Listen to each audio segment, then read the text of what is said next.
안녕하세요. 결혼한 지 1년 만에 이혼하게 된 30대 여성입니다. 아이는 없어요. 솔직히 말하자면 있을 뻔했었는데 유산했거든요. 그리고 그때는 정말 왜 나에게 이런 일이 생겼을까 하는 생각에 하루하루가 괴롭고 힘들었는데 지금 이렇게 남편하고 이혼하고 나니까 이런 말하기 뭐하지만 차라리 잘 됐다 싶은 마음도 들어요. 아이가 있었다면 이렇게 결정을 내리기가 쉽지 않았을 테니까요. 오만정이 다 떨어져서 이혼했기에 남편이라고 부르고 싶은 마음은 눈꼽만큼도 없지만 그래도 편의상 남편이라 칭하겠습니다. 남편하고는 지인의 소개로 만났고 궁합도 안 본다는 4살 차이였어요. 물론 그런 이유로 결혼을 결심한 건 아니고 매사 논리적이고 이성적인 남편의 성격이 좋았거든요. 여담이지만 남편을 만나기 한참 전에 잠깐 사귀던 사람이 있었는데 그 사람은 감정 기복이 어찌나 심하던지 그 장단에 맞춰주다간 스트레스로 제가 어떻게 될 것 같더라니까요. 아무튼 그래서 그때 결심했었어요. 침착하고 차분한 사람을 만나겠다고 말이죠. 그리고 남편은 그런 면에 있어서는 제가 기다리던 사람이었습니다. 사람이 감정에 휩쓸리기보다는 객관적으로 상황을 판단했거든요. 덕분에 가끔은 서운한 순간도 있었지만 저희는 2년을 연애하고 바로 결혼했는데 연애하는 동안 남편이 저보다 연상이었음에도 불구하고 매번 더치페이를 했어요. 남편이 콕 집어 저더러 돈 내라고 한 건 아니었는데 매번 주변 사람들 이야기를 하면서 자기 친구의 애인은 개념이 있네 없네 해대니까 저도 모르게 자연스레 제 몫은 제가 부담하게 되더라고요. 그리고 저는 솔직히 그런 제 자신이 쿨하고 멋지다고 생각했어요. 남편 말대로 저도 남편하고 똑같이 직장 생활하는데 당연한 거라고 생각했죠. 하지만 돌이켜 생각해보면 마음 한켠으로는 공주 대접 받는 친구들이 부러웠던 것도 같아요. 특히나 생일이나 크리스마스처럼 특별한 날에도 남편의 계산은 늘 정확했거든요. 제가 10만 원짜리 선물을 했으면 자기도 저에게 10만 원짜리를 주는 식으로요. 그러니 뭐 어디 가서 자랑하자고 하는 연애는 아니었지만 그래도 뭐랄까 좀 섭섭할 때가 있긴 했어요. 남편 말로는 35이 넘어가니 어머님 아버님께서 하루라도 빨리 결혼하라 성하라 하셨고 그런 이야기가 몇 번 반복되다 보니 어느샌가 자연스레 결혼 이야기가 오가게 되었습니다. 사실 연애하는 내내 주도권이 남편에게 있었던 것 같아요. 남편이 저보다 나이도 많았고 지금 생각해보면 개소리가 대부분인데 아무튼 그때는 그런 생각은 못하고 그저 좋은 게 좋은 거라며 남편 의견을 많이 따라줬거든요. 그리고 결혼 이야기가 나오면서 남편이 그러더라고요. 요새는 다들 반반 결혼하더라면서 그게 자기가 봐도 서로에게 공평한 것 같답니다. 성인 두 사람이 만나 가정을 이루는데 기여하는 바도 동일해야 서로 동등한 권리를 가질 수 있는 거 아니겠냐면서요. 마침 또 그 무렵 여성 인권에 관한 뉴스도 쏟아져 나올 때라서 그게 정말 그럴듯하게 들렸죠.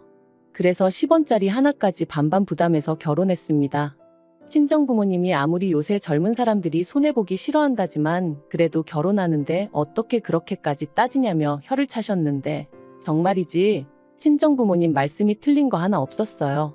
사랑해서 하는 결혼이라면서 10원짜리까지 따져가면서 결혼했다는 게 지금 생각해도 어이가 없네요.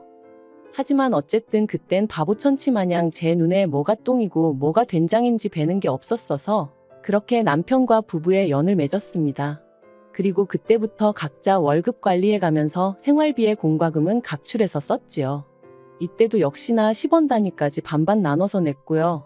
그런데 황당한 건 생각해보니까 그런 와중에도 집안일은 제가 더 많이 했어요. 특히나 부엌일 같은 경우 남편은 제가 여자고 아내이니 당연히 제가 하는 게 맞다고 여겼죠. 그런데 저 또한 그게 불공평하다 생각지 못하고 어째서인지 당연하게 받아들였어요. 남편은 늘 저더러 살림을 잘한다, 야무지다 이런 말로 저를 칭찬했고 그러면 왠지 인정을 받는 기분이었거든요. 바보 같았죠, 정말로.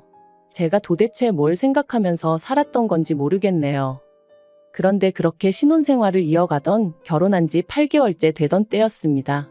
어째서인지 그 무렵 몸이 찌뿌둥하고 평소와 다른 게 느껴지더라고요. 그래서 별 생각 없이 감기 몸살약을 먹으려다가 문득 혹시나 하는 마음에 병원을 찾았는데 임신이었죠. 계획보다 빨리 찾아와준 아기 천사 때문에 놀라기도 했지만 이내 그 놀람은 기쁨으로 바뀌었고 바로 남편에게 연락을 했어요. 남편도 소식을 듣고는 정말 뛸 듯이 기뻐하더라고요. 하지만 임신 4개월 차가 돼가던 때 시부모님과 함께 점심 식사 자리를 갖게 되었는데 이런저런 이야기가 오가던 와중에 산후조리원 이야기가 나왔어요. 그래서 제가 주변에 다녀온 언니들하고 친구들에게 물어서 몇 군데 알아놨다 하니까 남편이 대뜸 비싸지 않냐면서 저더러 모아둔 돈은 있냐고 묻더라고요. 그리고 그 얘기를 듣는데 솔직히 순간 이게 무슨 소리지 싶었죠. 그래서 산후조리원비를 내가 내라는 거냐니까 산후조리원은 선택이지 필수가 아니잖아 그러더라고요. 지구상 모든 여자들이 출산하고 산후조리원에 가는 건 아닌데 한국 여자들만 유독 유난스럽다면서요. 그러면서 저더러 제 돈 내고 갔다 온다 하면 그건 뭐라 안 하겠는데 대신 다녀와서는 집안 청소도 2주 동안 제가 해야 된답니다. 제가 집을 비운 동안은 자기가 다 해야 한다면서 말해요. 그리고 그런 이야기가 오가는 동안 시부모님이 보이신 반응도 어이가 없었습니다. 솔직히 다른 사람들 말이 아이를 가지면 산후조리원 비용 정도는 시댁에서 지원해 주시는 일도 있다던데 저희 시부모님은 산후조리원비를 아내더러 내라는 한심한 당신들의 아들을 보고도 웃기만 하실 뿐 하다못해 말이라도 왜 그러냐 그런 소리 좀 하지 마라 뭐 그런 말씀 한마디조차 없으셨거든요. 그래서 결국 참다 못한 제가 시부모님더러 오빠가 너무하지 않냐고 투덜거리니 기껏 하신다는 말씀이 저희 남편 성격이 원래 똑부러지지 않냐면서 당신들 아들이지만 틀린 말은 안 한답니다. 그러니 거기다 대고 제가 무슨 말을 더 하고 싶었겠어요? 그리고 한편 조심한다고 조심하고 티를 안 내려고 무척이나 애를 썼는데 결국엔 회사에서 제 임신 사실을 알아버렸습니다. 사실 제가 다니던 회사는 직원 수가 10명 남짓이다 보니 솔직히 출산휴가니 육아휴직이니 이런 건 그림의 떡이나 마찬가지였거든요. 그래서 결국 임신 사실 확인하고 한 달도 채 되지 않아서 쫓겨나듯 회사에서 나와야만 했어요. 여담이지만 사장아들이 대표 자리를 차지하고 난 이후로는 모든 게 빡빡해진 상황이었다 보니 어디 하소연할 곳도 마땅치 않았고요. 노무사를 통해 법적으로 다퉈보라는 조언도 받았지만 거기서 받을 스트레스를 생각하니 뱃속의 아이도 걱정이 되어서 여러 가지로 엄두가 나질 않았던 게 사실이에요. 하지만 그러면 뭘 하나요? 어이없게도 퇴사하고 얼마 지나지 않아 아이마저 저를 떠났는걸요. 그리고 이로 인해 저는 완전히 무너졌습니다. 남편은 아이는 또 가지면 된다 했지만 딱히 위로처럼 들리지는 않았죠. 아무튼 제가 남편더러 당분간은 좀 쉬어야겠다 했어요. 직장을 다시 구하는 건 그래도 그동안 제 경력이 있고 하니 걱정할 바가 아니었으나 건강이나 감정적인 건 어떻게든 좀 추스려 놓지 않으면 안 되겠다 싶었거든요. 그랬더니 남편이 그런 건 뭐 저 알아서 하라더니 정말 일주일도 안 돼서 자기가 도맡았던 집안일을 손에서 딱 놔버리대요. 자기는 회사 일 하는 것만으로도 힘들다면서. 그런데 그런 남편한테 좀 서운하면서도 어째서인지 그게 당연하게 느껴지더라고요. 남편이 외버리니까 제가 집안일을 해야 한다고요.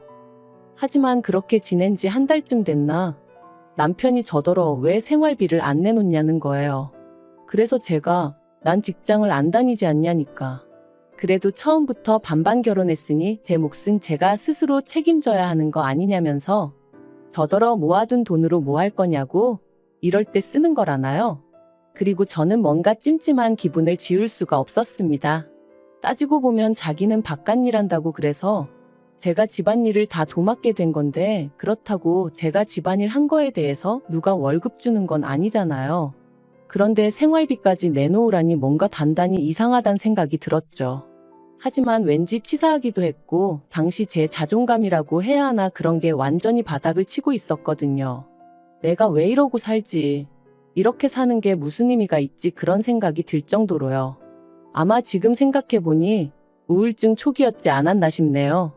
아무튼 그렇다 보니 바보같이 따지고 들지를 못했어요. 말로는 치사하고 더러워서 주고 만다 했지만 실은 어쨌든 직장에서 잘린 건 저고 그런 제 자신이 초라해서 견딜 수가 없었거든요.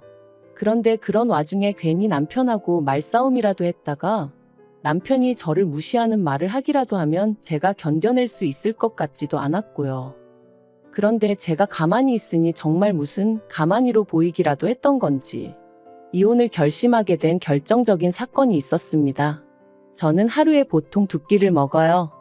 아침은 원래 직장 다닐 때도 안 먹었고, 점심은 도시락으로, 저녁은 집에서 남편이랑 먹었죠.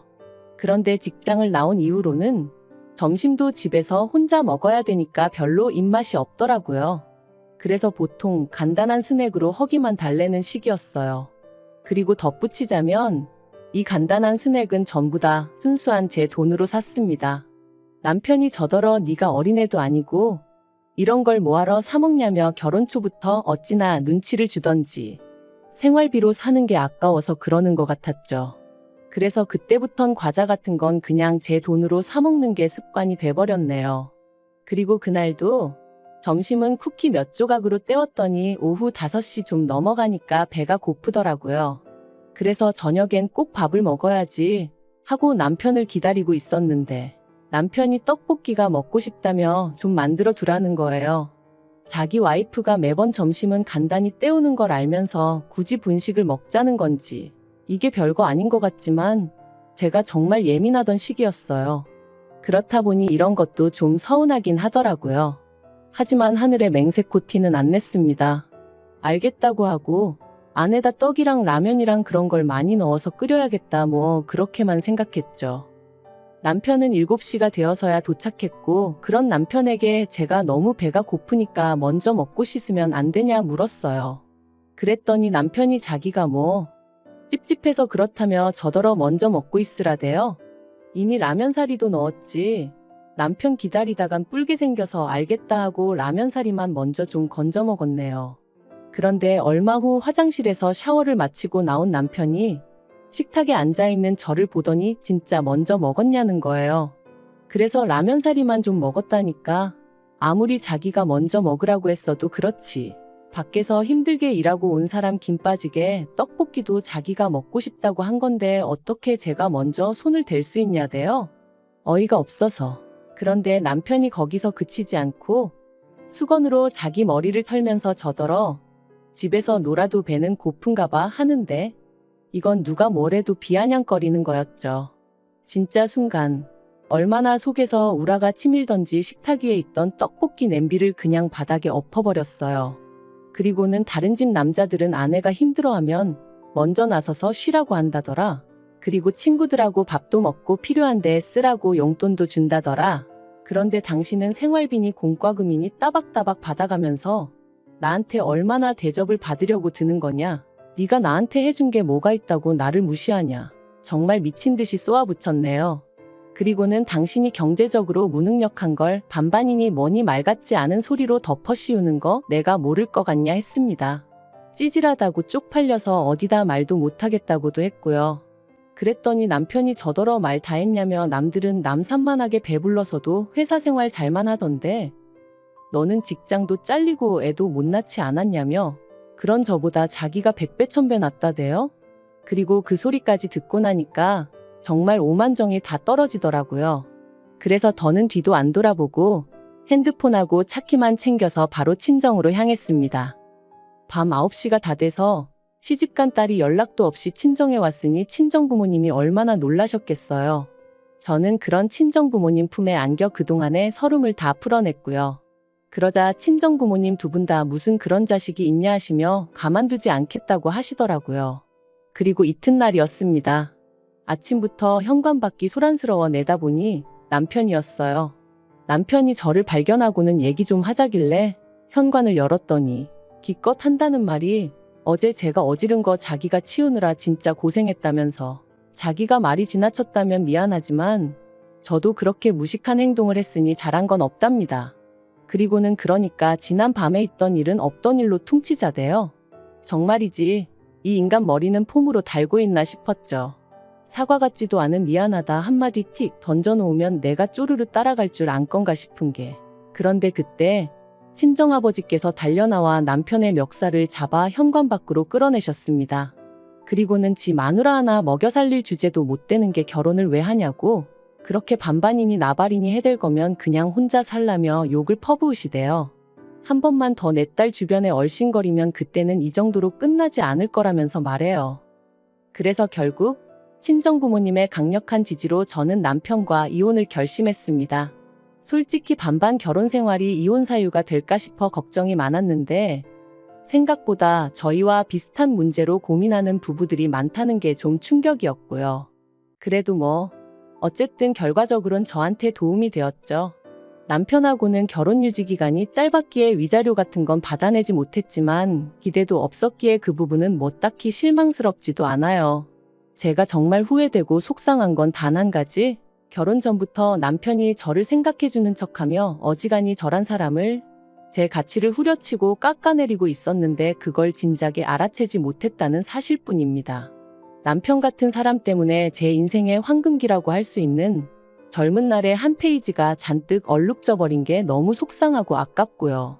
하지만 앞으로는 무슨 일이 생기건 간에 무조건 제 자신을 탓하며 살지는